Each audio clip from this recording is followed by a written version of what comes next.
मेरा नाम जानवी है और मैं एक बहुत ही गरीब घर की लड़की हूँ। मैं जिंदगी में कुछ करना चाहती थी ताकि हमारे घर की आर्थिक हालत सुधर सके।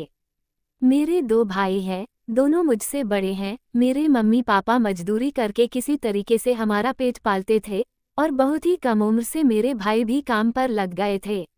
मुझे स्कूल जाने का बहुत शौक था, पर 6ठी तक पढ़ाई करने के बाद मैंने पढ़ाई छोड़ दी, क्योंकि मेरी माँ ने मेरे स्कूल से नाम कटवा दिया। मैंने माँ से कहा था कि अगर मैं पढ़ लिख जाऊंगी तो हमारी हालत सुधर सकती है, पर मेरी माँ ने मेरी एक ना सुनी और 12 साल की उम्र में उन्होंने मुझे एक घर पर काम पर लगा दिया था।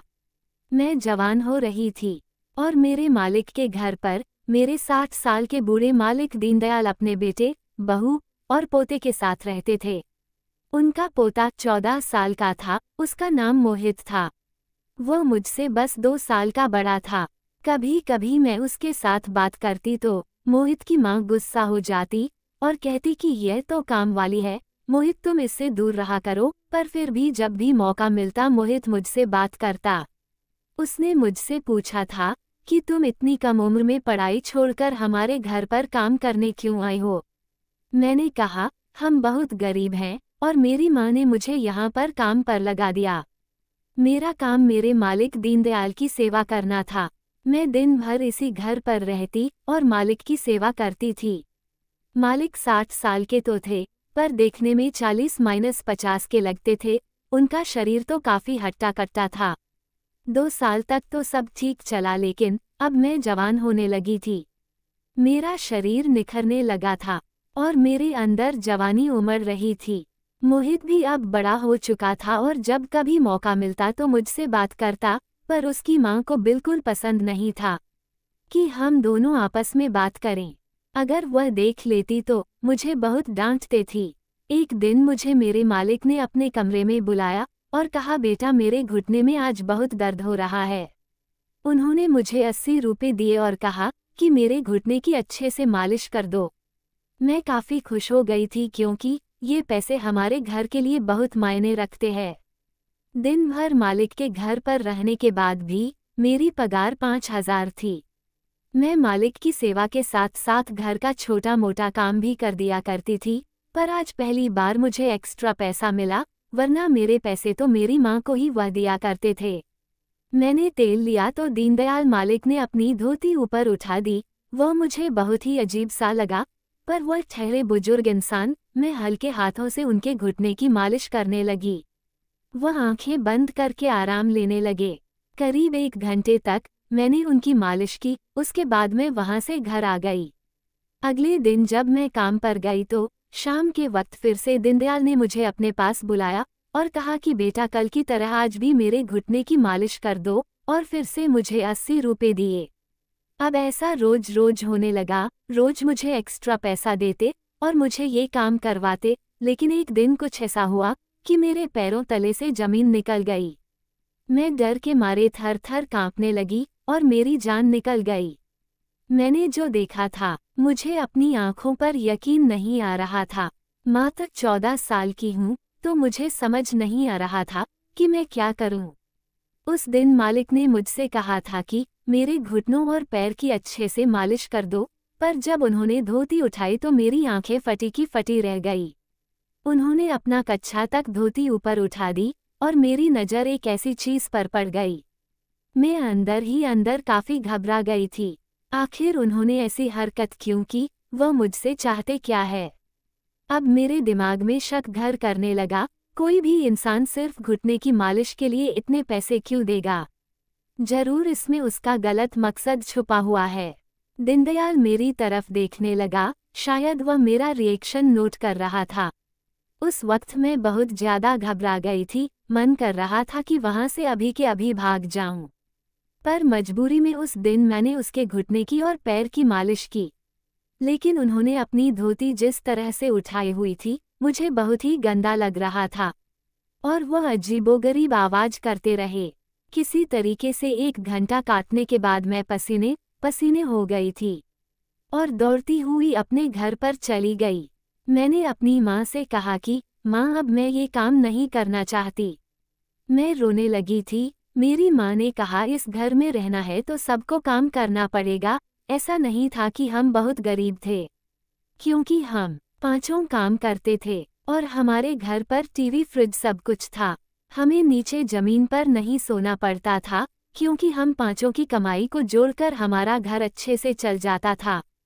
फिर भी मेरे माँ और पापा का लालच खत्म ही नहीं होता।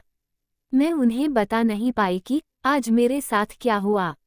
अब मैं इस बात से डरने लगी थी कि मेरे साथ कुछ गलत ना हो।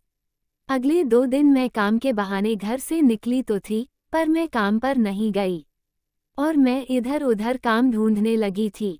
मुझे जो भी काम मिल जाएगा मैं कर लूंगी, पर मैं दीनदयाल के पास अब नहीं जाऊंगी। लेकिन अचानक ही रास्ते में मुझे मोहित मिल गया और वह मुझसे पूछने लगा कि तुम 2 दिनों से काम पर क्यों नहीं आई। मैं पिछले 2 सालों से मोहित को जानती हूँ और उसे अपना अच्छा दोस्त मानती हूँ। मैंने कहा मोहित, मैं अब वहाँ काम नहीं करना चाहती। मैं दूसरे काम की तलाश कर रही हूँ, पर मेरी माँ को इस बारे में मालूम नहीं है, वरना वो मुझे डांट देगी। मेरी बात सुनकर मोहित चौंक उठा और कहा कि आखिर क्या बात है, मुझे खुलकर बताओ कि तुम वहाँ काम क्यों नहीं करना चाहती। मैंने कहा तुम्हारे दादाजी, कहकर मैं चुप हो गई थी। मैं इससे ज्यादा उसे कुछ नहीं बता सकती, क्योंकि मुझे खुद पर ही शर्म आ रही थी। उसने कहा मेरे दादाजी बूढ़े हो चुके हैं, उनका दिमाग ठीक नहीं है, पर वह दिल के बहुत ही अच्छे हैं। वह बहुत ही नेक दिल है और हर वक्त गरीबों की मदद करने की सोचते हैं। वो तो हर महीने तुम्हारे नाम पर 2000 जोड़ रहे हैं, तुम्हारे 2 साल का 48,000 अब तक जोड़ चुके हैं। जब तुम्हारी शादी होगी तो इस पैसे से वह तुम्हारी मदद करेंगे। बाकी वह थोड़े से खामख्याली है, अगर उनसे कोई गलती हो गई हो तो तुम उन पर ध्यान मत दिया करो और तुम कल से काम पर आ जाना। मैं घर वालों को कह दूंगा कि तुम्हारी तबीयत ठीक नहीं थी इसलिए तुम नहीं आई। अब मैं सोच में पड़ गई थी, हो सकता है कि मैं ज्यादा ही सोच रही हूँ। शायद दीनदयाल उस दिन कच्छा पहनना भूल गए होंगे, बेचारे 60 साल के बूढ़े हैं। भले ही जवान दिखते हो, उन्हें ध्यान ही नहीं रहा होगा और मुझे अपनी पोती जैसा ही समझते होंगे। बेचारे मेरी शादी के पैसे भी जोड़ रहे हैं और मैं ही इतनी पागल हूँ कि उनके बारे में क्या क्या सोच लिया। अगले दिन से ही मैं फिर से काम पर जाने लगी और दीनदयाल फिर से मुझे अपने पास बुला लेते और 80 रुपये देकर कहते कि मेरे घुटनों की मालिश कर दो। लेकिन अब मैंने नोटिस किया कि वह धोती कच्छा तक फिर से ऊपर उठा दी। जब वह धोती को ऊपर उठाते तो उनका सब कुछ नजर आता, हालांकि वह आंखें बंद करके रहते और कभी कभी ही मेरी तरफ देखते थे। मुझे ये काम करने में बिल्कुल भी अच्छा नहीं लगता और बहुत घबराहट होती थी, पर मुझे इस काम के एक्स्ट्रा पैसे मिलते थे जो कि मुझे अपनी माँ को भी नहीं देना पड़ता था, तो मैं लालच में आ गई थी। एक दिन मैं मालिक के घुटनों की मालिश कर रही थी कि मोहित की माँ कमरे में आ गई। उनके आते ही मालिक ने अपनी धोती को बिल्कुल सही कर लिया। अब मुझे शक होने लगा कि मालिक मुझे दिखाने के लिए ही ये सब कुछ कर रहे हैं। फिर भी मजबूरी में मैं रोज काम के लिए आ जाती थी, लेकिन 1 महीने बाद कुछ ऐसा हुआ कि मैं सारी रात चीखती रही, चिल्लाती रही, पर मेरी आवाज़ सुनने वाला घर पर कोई भी नहीं था।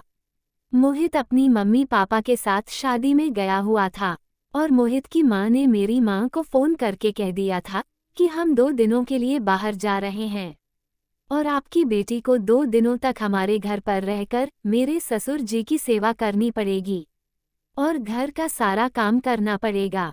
उसके लिए अलग से मेरी माँ को 2000 देगी और मुझसे कह दिया था कि घर का सारा काम कर देना, खाना बना देना और मालिक की अच्छे से देखभाल करना और तुम वहीं पर रात में रुक जाना।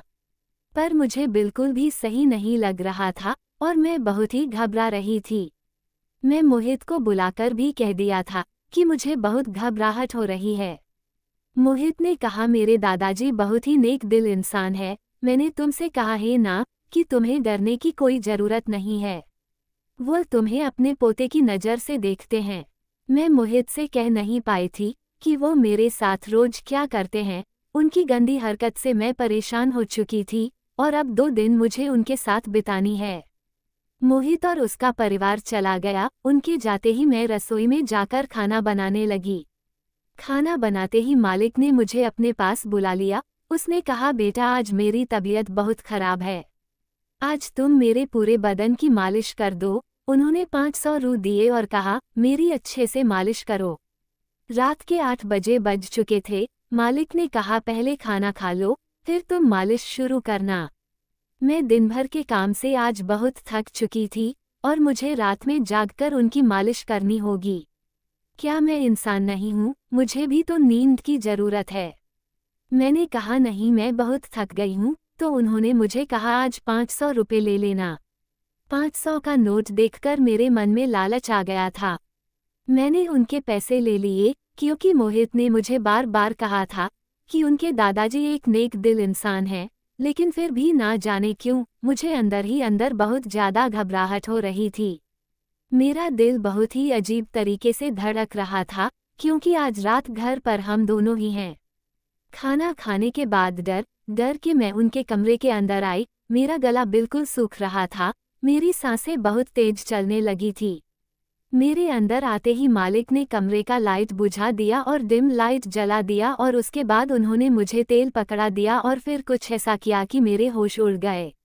उनकी हालत देखकर तो मेरी हालत बहुत खराब हो गई थी और मैं बिल्कुल कांपने लगी थी। मैं उनकी मालिश करने लगी, वो मालिश के मजे ले रहे थे। पहले तो उल्टा लेटे हुए थे, फिर थोड़ी देर बाद वह सीधा लेट गए। उनकी हालत देखकर तो मेरी चीख निकल गई और मुझे डरता हुआ देखकर वह मुस्कुराने लगे। मैं डर डर कर उनका सब कुछ मालिश कर रही थी, क्योंकि उन्होंने कहा था कि मुझे पूरे शरीर की मालिश कर दो। मेरा दम बिल्कुल घुटने लगा था, लेकिन दीनदयाल ने मुझे हाथ नहीं लगाया। उसने मेरे साथ कुछ भी गलत हरकत नहीं की। करीब 2 घंटे मालिश के बाद उन्होंने कहा, अब तुम जाकर सो जाओ। मैं उनके कमरे से बाहर निकलने वाली थी कि उन्होंने मुझे जोरों से मुझे अपनी ओर खींचा और मेरी सांसें बहुत तेज चल रही थी। मैं भी जवान हो चुकी थी और मुझे मन कर रहा था कि मैं उन्हें धक्का देकर भाग जाऊं, लेकिन उन्होंने मुझे इतनी जोर से मुझे खींचा कि मैं उनके कमरे में फिर से चली गई। ना जाने मुझे क्या हो रहा था। मेरे अंदर एक नशा सा छाने लगा था। ये कैसा जादू था जो मुझ पर छा गया था। दीनदयाल मुझे देखकर मुस्कुराने लगे और कहा, आओ मेरे पास आ जाओ। और उसके बाद उस कमरे में जो कुछ भी हुआ, पूरी रात मैं चीखती रही। यह मेरा पहला अनुभव था। आखिर दीनदयाल ने मुझे अपने जाल में फंसा ही लिया। शायद वही चाहते थे कि मैं खुद ब खुद आ जाऊं, और 2 दिनों तक बस वही होता रहा। उसके बाद उन्होंने कहा, जाओ अपने घर जाकर 2 दिन आराम कर लेना। मोहित और उसका परिवार वापस आ गया था। मेरी हालत बहुत खराब हो चुकी थी। मुझसे ठीक से चला भी नहीं जा रहा था और घर जाकर मुझे बुखार आ गया था। यह मुझसे क्या भूल हो गई। जब मेरी माँ ने मेरी बुरी हालत देखी तो उन्हें शक हो गया और वह मुझसे से पूछने लगी। मैं रोने लगी थी और उन्हें सब कुछ बता दिया। वह अपना सीना पीटने लगी और बार बार यही कहने लगी कि यह क्या कर दिया मैंने अपनी बेटी के साथ। लेकिन उसके बाद मेरी माँ ने जो किया मैं कभी नहीं भूल सकती। वह सीधे मालिक के पास गई और कहने लगी कि वह सारी दुनिया को बता देगी कि उसने मेरी बेटी के साथ क्या किया है। मालिक बहुत डर गए थे, क्योंकि मैं नाबालिग थी और वह बुरी तरीके से फंस जाते। तो उन्होंने वादा किया कि वह मेरी शादी मोहित के साथ करवा देंगे। मालिक ने मुझे स्कूल में भर्ती करवा दिया। अब मैं फिर से स्कूल जाने लगी और मैं वापस से पढ़ाई करने लगी। जब मैं 18 साल की हुई तो उन्होंने मेरी शादी मोहित के साथ करवा दी। उन्होंने मोहित की मां को कहा, अगर ये शादी नहीं हुई तो मैं अपनी सारी प्रॉपर्टी इस लड़की के नाम कर दूंगा। अब उन्हें ये शादी मजबूरी में करनी पड़ी। अब मेरी जिंदगी काफ़ी सुधर गई है। जिस घर में मैं कभी नौकरानी थी, वहाँ मालकिन बन गई हूँ। मेरी शादी के कुछ हफ्ते के अंदर ही मोहित के दादाजी की मौत हो गई। वह ज़्यादा दिन के मेहमान नहीं थे। मुझे पता चला कि उसके दादाजी को किसी ने जहर देकर मारा है, और वह कोई नहीं बल्कि मोहित की माँ थी। चलो जो भी मारे, मेरा बदला ले लिया। जैसी करनी वैसी भरनी। मेरी सास तो मुझे भी मार डालना चाहती थी। लेकिन मोहित के गुस्से की वजह से रुक गई, वरना वह मुझे भी मार डालती। ऐसा मुझे मोहित ने ही कहा। जो भी हो, अब कोई मेरा कुछ नहीं बिगाड़ सकता है, क्योंकि मोहित मेरे साथ हैं। और उनके दादाजी ने भी मेरे नाम पर ढेर सारी संपत्ति कर दी थी। मैंने मोहित को कभी भी नहीं बताया था कि मेरे और उनके दादाजी के बीच क्या हुआ था, क्योंकि मोहित अपने दादाजी को एक अच्छे इंसान समझते हैं और मैं ये सब कुछ बताकर उसे दुख नहीं पहुंचाना चाहती थी।